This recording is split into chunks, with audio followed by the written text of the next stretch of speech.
So once you know your total cost estimate, which I was covering in a previous short video, then the real next step, step 2, would be to build out a funding plan to cover as much of those startup costs as possible.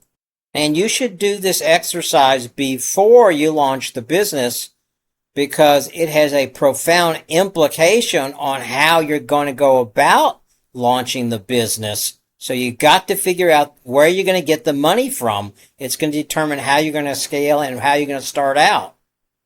Step 1 is where 80% of the money is going to come from on the equity side.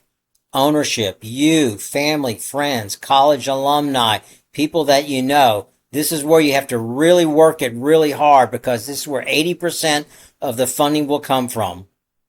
And then go to step 2, income sources of funding. And this has no impact on debt or equity or ownership. It's free of it. So we want to work this as hard as we can. This is grants, crowdfunding, pitch competitions.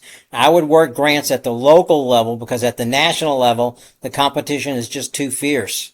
And then finally go to step 3, debt financing, but use it very sparingly and carefully. And we would probably use it for asset-based financing to acquire assets. So I can use most of my free cash flow to cover the operating expense runway. That's how you want to structure your funding plan. And then circle back. Compare your total funding plan to the total startup cost estimate in step 1.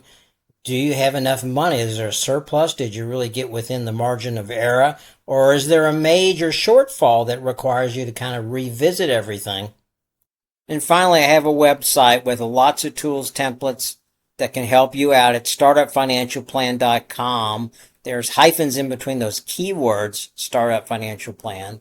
And in 2027, I'm launching a 10-step process that's completely automated, driven by AI, artificial intelligence, at startupfinancialplan.ai, which you can go ahead and sign up for early access now.